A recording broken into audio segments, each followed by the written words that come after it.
Hi friends, welcome back to my channel. ഇന്ന് നമ്മൾ ഇവിടെ ചെയ്യാൻ പോകുന്നത് കായ വറുത്തതാണ്. അല്ലെങ്കിൽ ചില സ്ഥലത്ത് ഏത്തക്ക ഉപ്പേരി എന്നും പറയും. അപ്പോൾ നമുക്ക് വേഗം റെസിപ്പിയിലോട്ട് കടക്കാം. ഇതുവരെയും എൻ്റെ ചാനൽ സബ്സ്ക്രൈബ് ചെയ്തിട്ടില്ലെങ്കിൽ സബ്സ്ക്രൈബ് ചെയ്യൂ. അടുത്തുള്ള ബെൽ ബട്ടൺ പ്രസ് ചെയ്യാൻ മറക്കരുത്. അപ്പോൾ നമുക്ക് കായ വറുത്തത് എങ്ങനെ ചെയ്യാമെന്ന് നോക്കാം. അതിനുവേണ്ടി ഞാൻ നേരത്തെ കാണിച്ച വീഡിയോയിൽ പോലെ തന്നെ ഈ കായയുടെ രണ്ടറ്റവും നമ്മൾ മുറിച്ച് മാറ്റിയതിനു ശേഷം ഇതിന്റെ തൊലി നമ്മൾ മുറിച്ച് മാറ്റി വെക്കുകയും വേണം. ഈ തൊലി നമ്മൾ കളയേണ്ട ആവശ്യമില്ല. നമ്മൾ വേറെ ഉപ്പേരി ഇതുകൊണ്ട് തന്നെ റെഡിയാക്കി എടുക്കാവുന്നതാണ്. അപ്പോൾ ഈ രീതിയിൽ ഞാൻ ബാക്കിയെല്ലാം കായ മുറിച്ച് റെഡിയാക്കി വെള്ളത്തിൽ ഇട്ട് വെച്ചിട്ടുണ്ട്. ഈ വെള്ളത്തിൻ്റെ അകത്ത് അല്പം മഞ്ഞപ്പൊടി ഞാൻ ചേർത്ത് കൊടുത്തിട്ടുണ്ട്. നമ്മളിത് ചെയ്യുന്നതിൻ്റെ റീസൺ വേറെ ഒന്നും കൊണ്ടല്ല, നമുക്ക് ഈ കായ നല്ല കളറിൽ കിട്ടാൻ വേണ്ടിയിട്ടാണ്. മാത്രമല്ല ഈ കായയിലെ കറയും പോയി കിട്ടാൻ വേണ്ടിയിട്ടാണ്.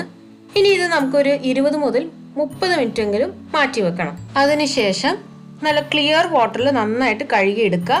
എന്നിട്ട് വേണം നമ്മളൊരു ടിഷ്യൂ കൊണ്ടോ അല്ലെങ്കിൽ നമ്മുടെ വീട്ടിലുള്ള സാധാരണ തുണി ഉണ്ടല്ലോ അതുകൊണ്ടിട്ട് നന്നായിട്ടൊന്ന് വൈപ്പ് ചെയ്ത് വെള്ളമെല്ലാം മാറ്റിയെടുക്കുക. ഇനി അടുത്തായിട്ട് നമുക്ക് ഇതിനൊരു ഉപ്പ് വെള്ളം തയ്യാറാക്കണം. അതായത് ചിപ്സ് വറുക്കുന്ന സമയത്ത് നമുക്ക് ഒഴിച്ചു കൊടുക്കാൻ വേണ്ടിയിട്ടാണ്. അതിനുവേണ്ടി ഞാനൊരു 1/4 കപ്പ് വെള്ളത്തിലേക്ക് ഒരു 1/2 ടീസ്പൂൺ മഞ്ഞൾപ്പൊടിയും 1/2 ടീസ്പൂൺ ഉപ്പും കൂടി ചേർത്തതിന് ശേഷം ഇത് നന്നായിട്ട് മിക്സാക്കി മാറ്റി വെക്കുക. അടുത്തതായിട്ട് ഞാൻ നേരത്തെ കായ വറുത്ത് വെച്ചിരിക്കുന്ന എണ്ണയാട്ടോ ഉപയോഗിക്കുന്നത്. അതേ എണ്ണയിലേക്ക് തന്നെ നമ്മൾ റെഡിയാക്കി വെച്ചിരിക്കുന്ന കായ ഇതുപോലെ ഡയറക്റ്റ് ആയിട്ട് സ്ലൈസ് ചെയ്താണ് ഞാൻ ചേർക്കുന്നത്. പക്ഷേ ഇത് ചെയ്യുമ്പോൾ വളരെയധികം സൂക്ഷിക്കണം. കാരണം വേറൊന്നുമല്ല, നമ്മുടെ എണ്ണയൊക്കെ കയ്യിലോട്ട് തെറിച്ച് പോകാൻ ചാൻസ് ഉണ്ട്. അപ്പോൾ അങ്ങനെ ചെയ്യാൻ ബുദ്ധിമുട്ടുള്ളവർ നൈഫ് കൊണ്ട് മുറിച്ചെടുക്കാവുന്നതാണ്. എന്നിട്ട് നമുക്ക് ഡയറക്റ്റ് ആയിട്ട് ഇത് എണ്ണയിലോട്ട് ഇടാം. പക്ഷെ അങ്ങനെ ചെയ്തെടുക്കുമ്പോൾ എന്താ വെച്ചാൽ നമ്മൾ സ്ലൈസ് ചെയ്തെടുക്കുന്ന വീതി പലതും പല സൈസിലാവരുത്. അങ്ങനെ ചെയ്തെടുക്കുമ്പോൾ എന്താ പ്രശ്നം എന്ന് വെച്ചാൽ നമ്മുടെ ഓരോ ചിപ്സ് ഓരോ അളവിലായി പോയിന് ഒന്ന് കരിഞ്ഞുമ്പോൾ മറ്റേത് വെന്തും കിട്ടില്ല. അങ്ങനെ ഓരോന്നും ഓരോ രീതിയിലായിപ്പോവും. അപ്പോൾ കറക്റ്റായിട്ടുള്ള അളവിൽ മുറിച്ചെടുക്കുകയാണെങ്കിൽ മാത്രം നൈഫ് ഉപയോഗിക്കുക. അല്ലെങ്കിൽ നമുക്കൊരു സ്ലൈസർ ഉപയോഗിച്ചിട്ട് നമ്മൾ വേറൊരു തട്ടിൽ ഇത് സ്ലൈസ് ചെയ്ത് വെച്ചതിന് ശേഷം നമുക്ക് ഒന്നിച്ച് എണ്ണയിലിടാം. അങ്ങനെയും വറുത്തെടുക്കാം. അപ്പോൾ ഞാൻ ഈ കാണിക്കുന്ന ഈ രീതിയിൽ ചെയ്തെടുക്കുകയാണെങ്കിൽ അധികം പാത്രം ഒന്നും കഴുകേണ്ട ആവശ്യമില്ല. ഇപ്പൊ നോക്കിക്കോളും, നമ്മുടെ ചിപ്സ് 1/4 ഭാഗം വറുത്തതിന് ശേഷം നമ്മൾ നേരത്തെ തയ്യാറാക്കി വെച്ചിരിക്കുന്ന ഉപ്പും മഞ്ഞളുടെ നീരില്ലേ അത് ചേർത്ത് കൊടുക്കുക. എന്നിട്ട് വീണ്ടും അതേ ഫ്ലെയിമിൽ കിടന്ന് അതൊന്ന് വറുത്ത് കിട്ടിക്കോട്ടെ. പിന്നെ ഒരു കാര്യം ഇവിടെ ശ്രദ്ധിക്കേണ്ടത് ഫ്ലെയിമിന്റെ കാര്യമാണ്. നമ്മളിത് മീഡിയം ഫ്ലെയിമിലാട്ടോ ഇത് വറുത്തെടുക്കുന്നത്. ലോ ഫ്ലെയിമിൽ വെച്ച് പോയി കഴിഞ്ഞാൽ ഇത് വറുത്ത് കഴിയുമ്പോഴേക്കും ഇത് സോഫ്റ്റ് ആയി പോവും. അതേസമയം ഹൈ ഫ്ലെയിമിലാണെങ്കിൽ പെട്ടെന്ന് കരിഞ്ഞു പോവുകയും ചെയ്യും.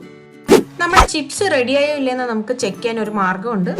അതായത് ഇതിൻ്റെ അകത്തുള്ള കിലുകിലുപ്പ് സൗണ്ട് കുറച്ച് കുറയുകയും ചെയ്യും. അതേസമയം ബബിൾസ് എല്ലാം മാറി വരും. പിന്നെ നമ്മൾ തവി കൊണ്ട് ഒന്ന് ചിപ്സ് ഒന്ന് ഇളക്കുമ്പോഴേക്കും നമുക്ക് മനസ്സിലാക്കാം അതിനൊരു കരികരിപ്പ് ഉണ്ടോ.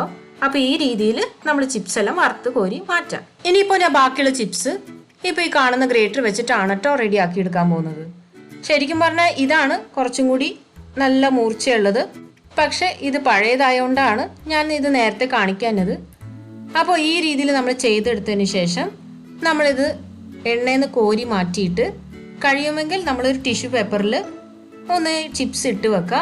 അതിനുശേഷം ഇത് ചൂട് മാറിയതിന് ശേഷം മാത്രം നമ്മളൊരു എയർ ടൈറ്റ് കണ്ടെയ്നറിൽ വെച്ചാൽ മതിയാവും. സോ മൈ ഡിയർ ഫ്രണ്ട്സ്, ഇത് ഓണത്തിന് വേണ്ടി മാത്രമല്ല, നമ്മളിത് തയ്യാറാക്കി വെച്ച് കഴിഞ്ഞാൽ ഇടയ്ക്ക് ചായക്കൊക്കെ കഴിക്കാവുന്നതാണ്. അപ്പോൾ ഇനി ആരും വലിയ പൈസയൊന്നും കൊടുത്ത് പോയി കടയിൽ വാങ്ങി കഴിക്കേണ്ട ആവശ്യമൊന്നുമില്ല. എൻ്റെ ഈ റെസിപ്പി നിങ്ങൾക്ക് എല്ലാവർക്കും ഇഷ്ടപ്പെട്ടിട്ടുണ്ടാകുമെന്ന് ഞാൻ വിചാരിക്കുന്നു. ഇഷ്ടപ്പെട്ടിട്ടുണ്ടെങ്കിൽ ലൈക്ക് ചെയ്യാനും ഷെയർ ചെയ്യാനും സബ്സ്ക്രൈബ് ചെയ്യാനും മറക്കരുത്. അപ്പോൾ നമ്മൾ ഇനി അടുത്തൊരു അടിപൊളി റെസിപ്പിയുമായി ഞാൻ വരുന്നവരെ സൈൻ ഓഫ് ഫ്രം സ്വപ്ന.